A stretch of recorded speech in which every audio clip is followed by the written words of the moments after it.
Paia edo arroza, gauzekin egiteko modu erreza.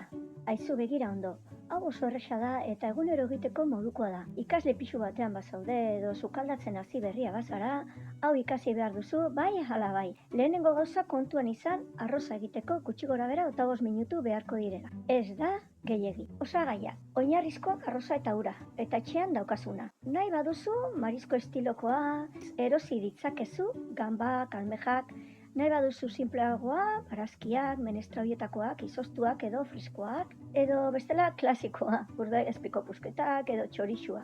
Edo dena nahaztuta, hemen bakoitzak daukana. Eta bai, behar dituzu tipula eta tomatea, eta pixka bat gatza eta gustokoa emateko daukazuna. Lehenengo tipula pixka bat zartaginean edo eltzean bota. Ez gehiegi, edo bai, gustora, tipulak zapore ona ematen du eta. Nik ez diot barautzirik botatzen, baina nahi baduzu aurrea. Gero tomatea.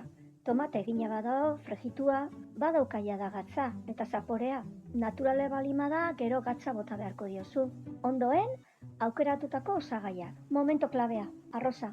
Dena prest daukanean arroza bota. Pixkat buelta eman, eta gero, ura. Neuria erresa da. Bazokada bat arroz eta 2 baso eta erdi ur. Hasieran zua fuertian, 5 minutu. Irakiten hasten denean, jaitsi zua eta utzi beste 20 minutu. Zu baxuen. Hori da trukoa. 5 minutu fuerte eta gero lasai-lasai. Amaieran zua itzali, tapa jarri eta utzi 5 minutu atzeden hartzen. Eta kito, erresa, benetan erresa da. Egin probatu.